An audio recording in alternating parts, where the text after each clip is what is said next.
Psalm 2 is another one of those places in the Bible that's very real life. Like it describes something and you're like, wow, like, yeah, that is how the world is. Psalm 2 is so much of that, and it was so much of that for Jesus' disciples, Peter and John, that they quoted Psalm 2 in the book of Acts.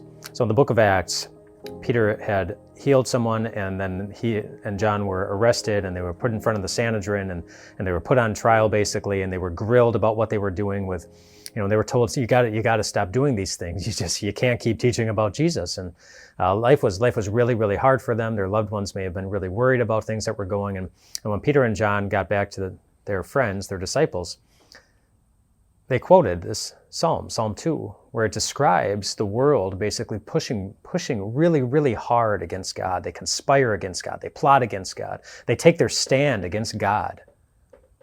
And boy, did they feel that. As the world was coming after them for doing nothing but believing in God and helping others to do the same. But if you read through that section in Acts, boy, the faith of Peter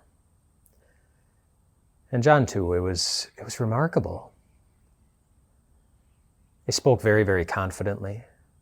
They didn't back down when their lives were in danger. They didn't think, maybe we should hold back on some of the truth. They called out the people who killed Jesus as the individuals who killed Jesus, and they didn't care what was going to happen to them as a result. They're very strong, they're very bold, and it's the kind of faith that a lot of Christians look at and say, boy, I wish I could be like that someday. And if you try to figure out why they were like that, how they were like that, how they got to that point, maybe we get a clue in Psalm 2. After the first 3 verses, where Psalm 2 describes the world is going after God and going after the people that God loves, the plotting and taking their stand against God and just determined to squash God. Verse 4 gives us God's perspective on that.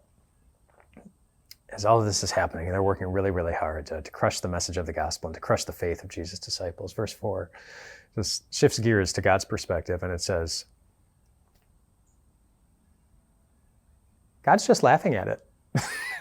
It doesn't say it exactly like that, but it says, the one enthroned in heaven laughs. Like he's just laughing.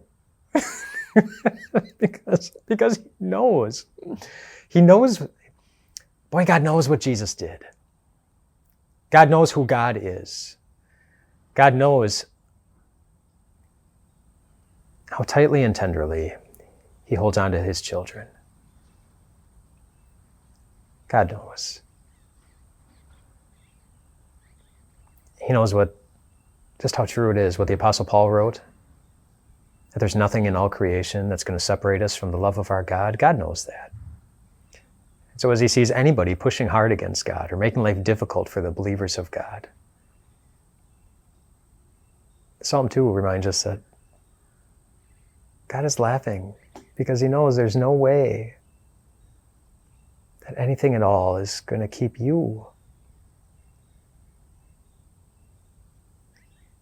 from being with God. God knows. Seems that Peter and John did too. And as you read through the book of Acts, you see that again and again and again. You see God delivering his people, strengthening his church, getting the message out just like he promised he would. Throughout time, you see God keeping all of his promises, all of which are focused on loving you and caring for you and assuring you that God really is with you, that he really does love and forgive you, that you are his. Next time life is hard, next time some trouble in this world starts getting a hold of your heart, the next time you're surrounded by people who make it hard to believe in God, just maybe close your eyes. Picture God seeing it too. and laughing. Not laughing at you. Laughing with perfect delight, knowing that he's still holding on to you. Maybe tonight as you go to bed, think of all the troubles that weigh down your heart, all the challenges you don't know how to address or fix. Think of all the people that you love so much, and you don't know how to love them all well.